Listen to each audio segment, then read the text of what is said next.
I basically want to just showcase so much about the young black urban youth today that a lot of people just overlook due to their ignorance. And one young man that I just want to talk about today, or basically the video that's coming up is going to talk about him, is Kevin Stonewall. I'm taking a very important step, and that's all it takes, because you never know where that one step will take you. My friends have family members who died from cancer. A lot of people have been impacted by cancer, so I felt like it was my role to just try to step up and do something about it. My love for science started 5th grade. I was one of the few kids who was engaged. I knew from there I was going to do something science related.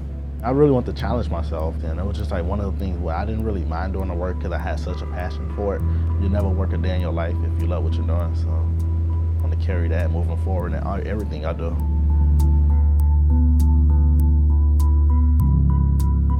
This experiment focuses on how does aging affect your ability to initiate immunity given a particular pathogen such as colon cancer. And when my friends was out on vacation, I was in the lab. At first they made fun of me. They're like, "Come on, man, why do you want to be in the lab all day?" At the end, we started seeing things and progress, and it was wow. Overall, it brought all of us up. Now a lot of my friends are that much more motivated to do better, and they told me, "You inspire me," and that was kind of nice to hear that I can actually make a difference in someone's life without even knowing. And that's one of the big things I want to make an impact on someone's life. Until ISIF, that was always the goal of mine. I gained the motivation to keep moving forward.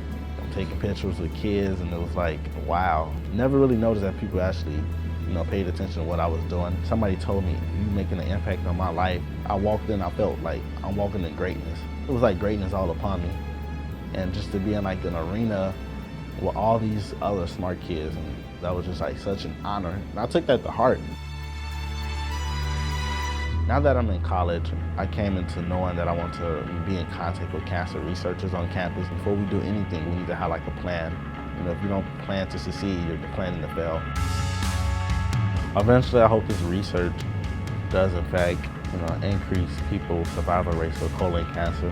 Hopefully, I can create a vaccine that's going to have a uniform population. I still have my journal to this day, and it was one of the things that I always look back on. The evidence is there, I did it.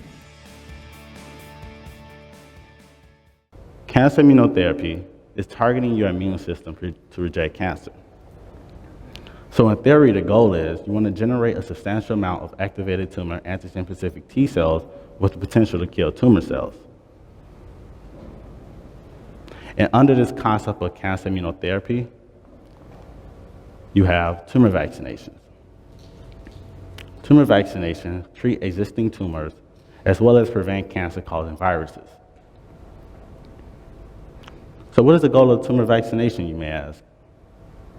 Well, the goal of tumor vaccinations is to expose the body to proteins from the cancer cells. So knowing all of that, I knew I wanted to go out and investigate the impact that aging has on a whole tumor vaccine. So what is the experiment? What exactly is going on in my experiment that I conducted? Well, working with a mouse model and working with the cell line CT26 mouse colon carcinoma cell, which are just colon cancer cell in mice, and working with the vaccine that consisted of treating these CT26 cells with mitoxantrone, which is a chemotherapeutic agent that I mentioned earlier. On the first day of experimentation, I had a younger group of mice as well as an older group of mice. In using the vaccine, I injected the left flank of the mice on day 1. And a week later, I challenged those same group of mice with live CT26 mouse colon carcinoma cells. And from there, I started to track tumor growth as well as survival rates. The results, well, 100% of the mice in the younger group did in fact survive the tumor vaccine. They no longer show signs of having the cancer.